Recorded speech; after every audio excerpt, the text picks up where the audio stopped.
Welcome to the Five of Us. We are five outspoken women with close to 150 years of experience as broadcast journalists. We left our jobs on the very same day, and we are dedicated to helping women avoid the many pitfalls common to the workplace. We've heard from hundreds of people recounting tales of woe on the job, and we have done the research. We're putting it all in a book, and we are here to help. I'm Roma Torrey, and along with Kristen Shaughnessy, Janine Ramirez, Vivian Lee, and Amanda Farinacci, we are the Five of Us. Hi, everyone. I have a workplace scenario that might resonate with many of you. So here goes. You have a colleague who spends a lot of time criticizing the management in your workplace, and they complain about a variety of things, from maybe double standards to unfair work practices, maybe not enough diversity or maybe too much diversity, or maybe they'll throw in racism there and ageism and sexism and you name it. And you mostly agree with that person because there are problems with your workplace. They profess to value integrity, and yet you see that integrity is generally lacking in that particular workplace. So then one day there is a staff meeting and everybody shows up, and that one colleague who's been bitching a blue streak about how bad the management is appears to practically prostrate him or herself in front of the same managers that he or she was complaining about, and saying how great it is to work for such a terrific company. And the hypocrisy is just cringeworthy, and it's so frustrating. And yet this is what happens time and time again in so many workplaces. Believe me, we're hearing from you folks, and these are the complaints that we get quite often. So Janine, we need to start with you because this episode was your idea, and you call it Face Value, which is a pretty apt description of companies that profess to be so high and mighty about their so-called core values, and yet what the workers are getting is mostly lip service. Isn't that true? Well, every company or organization lays out their missions and goals as part of their business plan, and part of that is defining their values. They also want to follow the law, of course, and so oftentimes their ethics and standards will include we don't tolerate any kind of discrimination in the workplace, and we never engage in retaliation. And so all that looks great on paper for employees, but many times in reality, there is discriminatory behavior happening. And for those who speak up, well, oftentimes they become the targets of retaliation measures. And so employees that we interviewed for the book that we're writing all seem to say that they know when they are the targets of retaliation, and that many companies just sweep it under the rug to protect their managers or whoever is doing that type of behavior. Why? It's because they're not going to admit that they have illegal behavior happening. Don't take whatever is written in an HR handbook at face value. You're better off looking at the actions of a company, see how many employees are leaving this company, check out the news headlines on the company. Are they mostly negative? These are better indications of a company's culture than whatever they're putting out in writing for their employees. Well, it seems to me that, and Janine and Kristen, I want to bring you into this because there's often a disconnect when you hear a company, as I mentioned earlier, they talk about all these great ideals that they have for the workforce, and yet it's seldom actually put into practice when it gets down to the lower levels, where the managers and supervisors have to deal with the workforce, all the folks that they're overseeing. And so again, I always think maybe the top dogs, those folks in the C-suite, really do care, but oftentimes the message doesn't make its way down to the rank and file. Is that what you've been finding, Kristen? Because I know you've been doing a lot of research on this. Yeah, I think it depends on how the intent translates down, right? Which is what you're talking about. So it's corporate values versus company culture.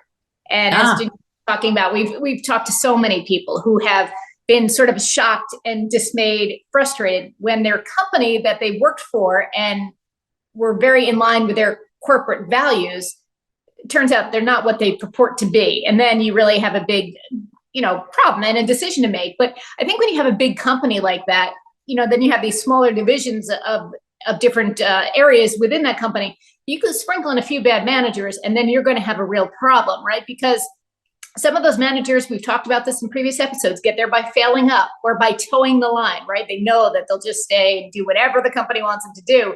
So corporate values in those cases take a big hit, I think. So some examples: if you catch a manager lying, then you have a corporate value about integrity. That kind of goes right out the window, right? If you see a manager lying, if you have a manager who's bad mouthing a colleague to other colleagues, well, if you have a corporate value about trust and transparency, that's no good anymore either. And if you have a colleague who openly berates or verbally attacks another colleague, and then the management turns a blind eye because the one who's berating or bad mouthing or attacking, is a valuable person in that organization, then what does that mean? I mean, I don't care what your corporate value is. At that point, it's all just kind of bullshit, right? Like, it doesn't mean anything. And then if they give employees, this is our corporate values, and you get like a little sheet of paper or something that says these corporate values on there, these are the behaviors we'll tolerate, these are what we won't tolerate, here's what you can do. And then you check down the list and you're like, well, a lot of this is happening here. Then I think you have a decision to make, right? You have to say, I am willing to stay in a company that is not upholding its corporate values, and I have to be okay with that. And a lot of people do that, probably more people than not. Or you can say, I'm going to fight this because this is not right, and I'm going to call it out. Or you can just say, I'm going to get the heck out, and I'm going to try to find another job and a company that I can align with its values. I would have to think when that happens and there is a very poor work culture, it might lead to lower productivity from the workforce if they don't believe that the so-called core values that the company is professing to honor is not really truthful about them. And so, Vivian, I want to bring you into this because we keep hearing again and again about this quiet quitting. And then there was something else that appeared when I was doing a little research on this, and that is resenteeism.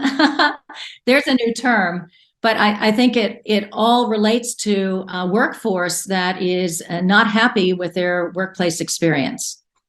Yeah, I think that's why this period, during the pandemic and post-pandemic has been just fascinating for a lot of researchers to measure. So resenteeism was coined by a staff management software company called RotaCloud. It was written about by Insider and by Glamour magazine.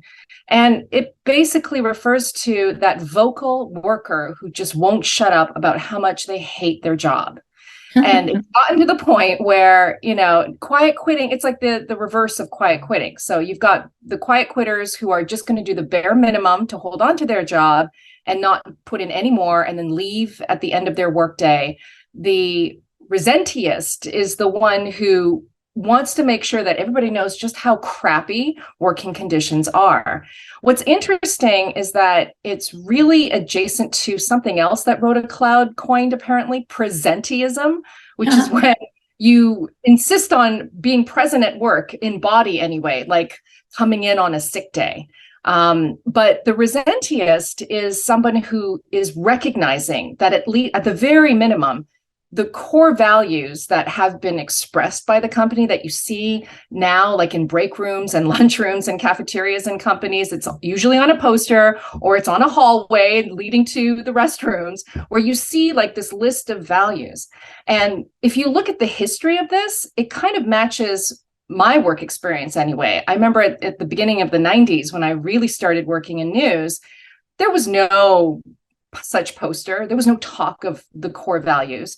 And now it's ubiquitous. And I think that's part of the problem is that books have been written about it, so-called charm school for managers became a trend where the idea was to at least present to the company this facade of having core values. But what has been lost, I think, is this idea that it doesn't really matter what you say out there. And yet the pandemic really has shown, to this day, that quitting is outpacing layoffs.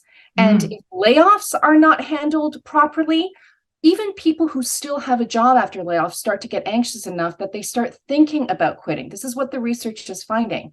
And there are serious consequences for companies. Now we're learning more about how companies are looking at salary.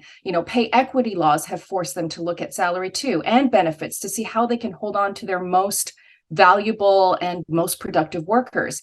And recently, MIT Sloan School of Management put out a study of attrition. So this is loss of job from multiple reasons. There are layoffs, quitting, people dying. And what they found was that a toxic environment is 10 times more predictive than compensation, than salary for high attrition in a company, i.e., the more healthy the culture is in the company, as Kristen was talking about, the more likely you're going to hold on to your employees. And it also took a look at the most innovative and more conservative companies in the same field. So Enterprise Rent-A-Car versus Hertz. Enterprise had a lower than average attrition rate and quitting rate than Hertz did. And they also found that in the technology sector, you can almost predict this. So SpaceX, Tesla, Netflix, they all had higher than average quitting rates than their more conservative counterparts. It also applies to other sectors such as finance, Goldman Sachs and Red Bull, just a basic consumer product, also have made headlines for having a toxic environment. So this is not something that employers should just ignore. They should seriously look at the lessons learned from the pandemic and try to apply them. Yeah, I actually just saw that the Gallup had a poll out, and they determined that half the American workforce is actively engaged or inactively engaged in quiet quitting, which is incredible to me. And, I'm hearkening back to a previous podcast that we had done, and which we found that 62% of the American workforce is unhappy with their jobs, and it was something like 30% were downright miserable. So something's going on in these workplaces that management really needs to get a better understanding of what it's going to take to keep a workforce. So Amanda, let me go to you, because when a company doesn't have core values, or they claim to have core values, but it's so obvious that they're really not implementing them or enforcing them, I would think that they might be hiring in their own image, in that maybe the quality of the worker might be someone who, as I described in the beginning of this episode, who complains incessantly, but yet pretends that everything is hunky-dory when they're in front of the managers. And so there's a lot of hypocritical behavior there. Do you think that's the case, that maybe they get a better quality of worker if the company seemed to have a better reputation in keeping the workforce that they have? Yeah, I think a couple things. I think like begets like. I think when you have a manager who sets a standard for a certain behavior, people underneath that person will see, oh, if this person gets away with X, Y, Z, even if there's not an official God bless of certain behaviors, I think there are a lot of subtle indicators that certain things will be tolerated and certain things won't in terms of behaviors.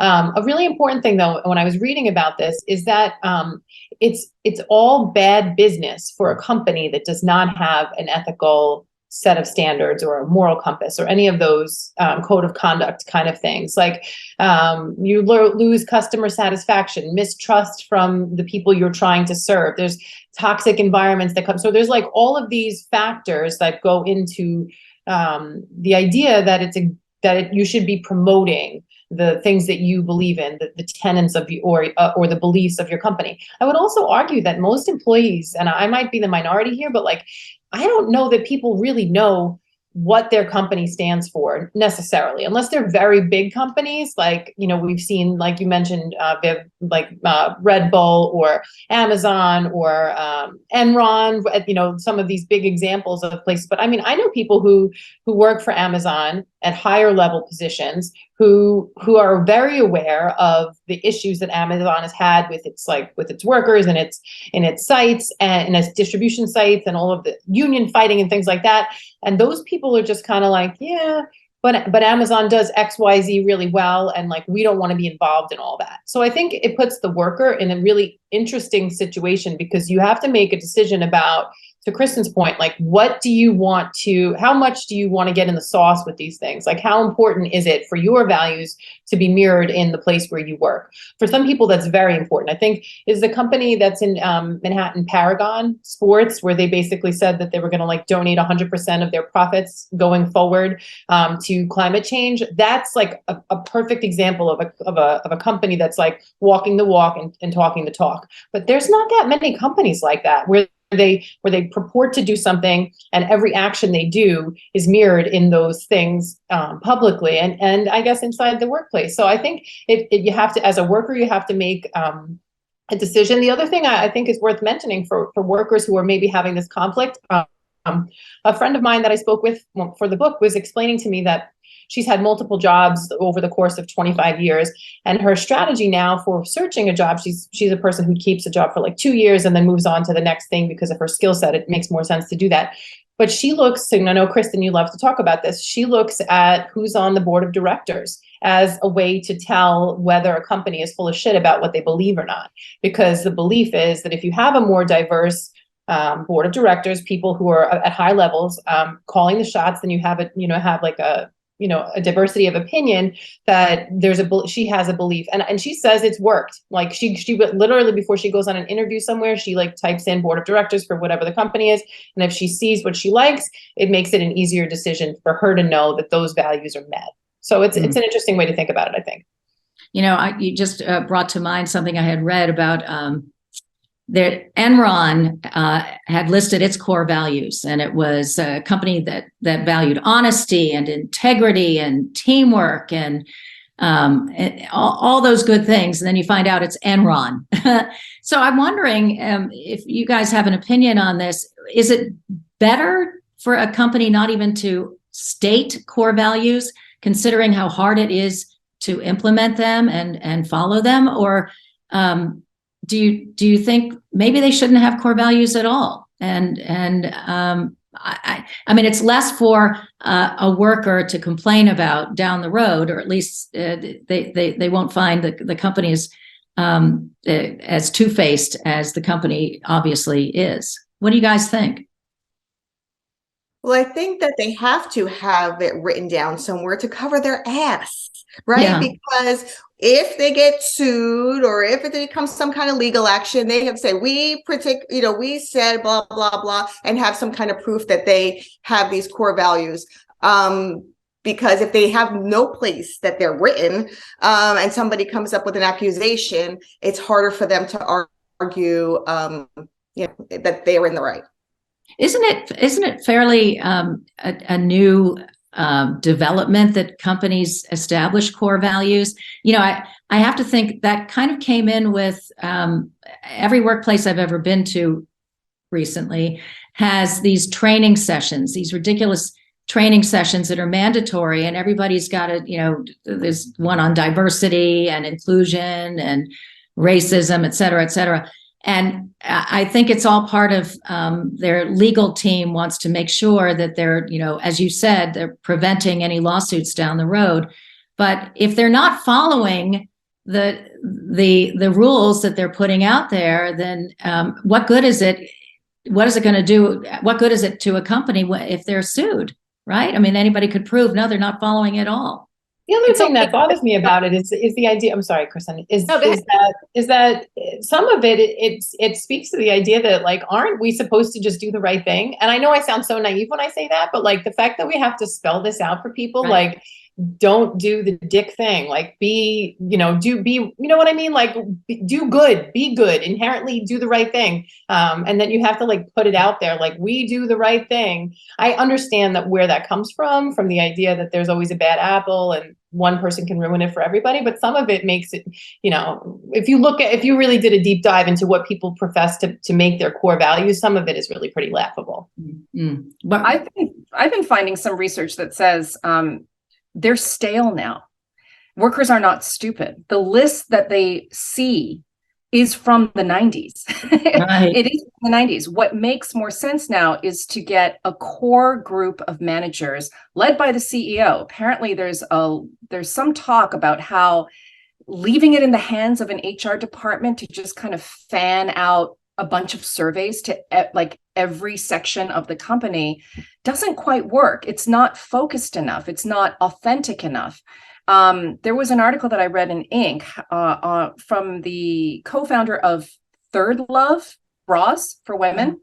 And she said that she has found that every 3 or 4 years, things change enough in the culture that you need to sit down with your team and rejig a little bit. And then there was this list that came out of tips for upper management when setting core values in Glamour magazine. And it made me think like core values really should be considered like the corners of your foundation, right? They are immovable.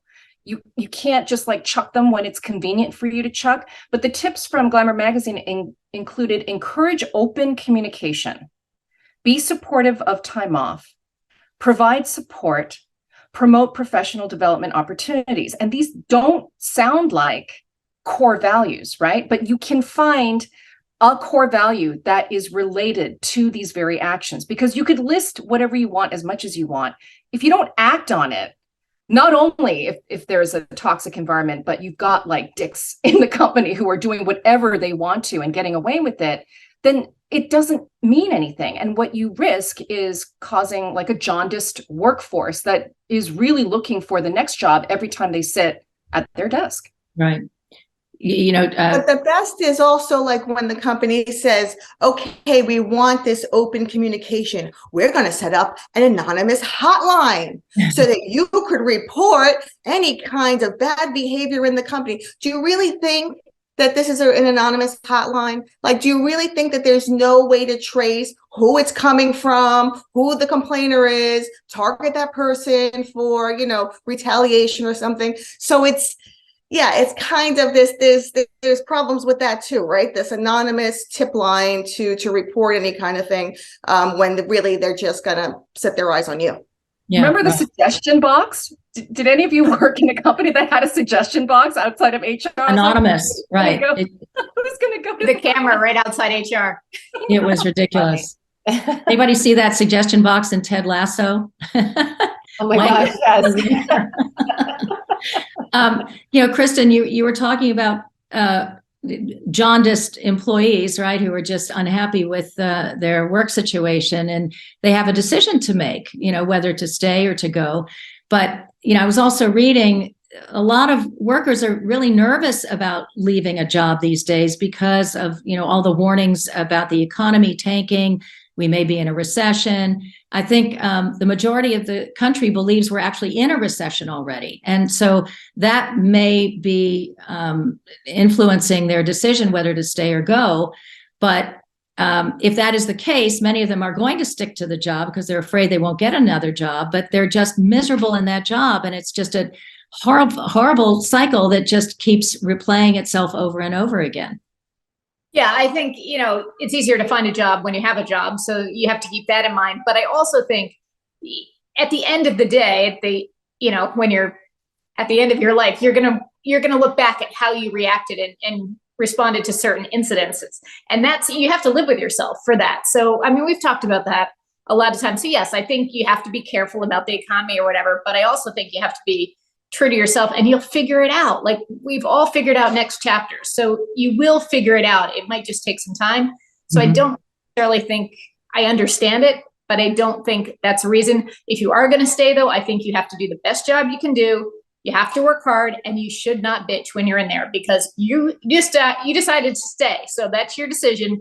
Do the work, be a good employee, and then try to find another job. Yeah. I would say the opposite advice. I would tell you if you decide to stay, you just put your head down and shut the fuck up and just do your work. Like I would say, I wouldn't even waste time. If you're working somewhere where you think it doesn't matter and you're working with where you don't, your values don't align, I would just say like, put your head down, get your job, collect your paycheck and go home. I would say bare minimum all the way, baby. Quiet quitting. You're describing quiet quitting, right? Yeah. Well, Yeah. I mean, I think that's where we are, right? It's exactly where we are. Yeah, don't know, companies I think better get it's their like- act straight. What was that? I hear what you're saying about how most workers think that we are in a recession, but I think it's still too early to say, just because the payroll job numbers are up. January was a good month for that statistic. And, meanwhile, industrial production domestically is down. And so I think there are so many competing signs that workers really don't know what to do. And then choosing between being a resenteeist or a quiet quitter. But at the end of the day, this is it could be a squandered moment from a company's point of view if they just don't take this moment to do anything about it. Seriously, take a hard look at the messaging you're putting out to your workers. Well, no, what I was saying though is that the perception is that we're in a recession, not that we actually are. And Right. and as with so many things out there, the perception is not reality, right? And so the fact that a lot of workers think that we may be in recession might force them to stick to a job that they're just not happy with. And so then it behooves a manager or CEO to make the workplace more comfortable for their workers. And it's just as you said, Amanda, it's like, duh. I mean, make your employees happy, and if they're happy, they're going to be more productive. It just goes without saying. I think we're run out of time, but I wanted to end. We always end with a quote, and this one comes from Warren Buffett, the famed billionaire, and it's very succinct, short but sweet, and it speaks volumes. And he says, "It takes 20 years to build a reputation, and just 5 minutes to ruin it." And how many companies has that? Think Enron, right? Think of all those really bad companies that that went under because of really bad implementation of their rules and their work practices. All right, guys, I think we're done. Thanks for tuning in, everybody, and we'll see you next time. Thanks for tuning in to The Five of Us. We want to hear from you with any questions, ideas, or suggestions for future discussions.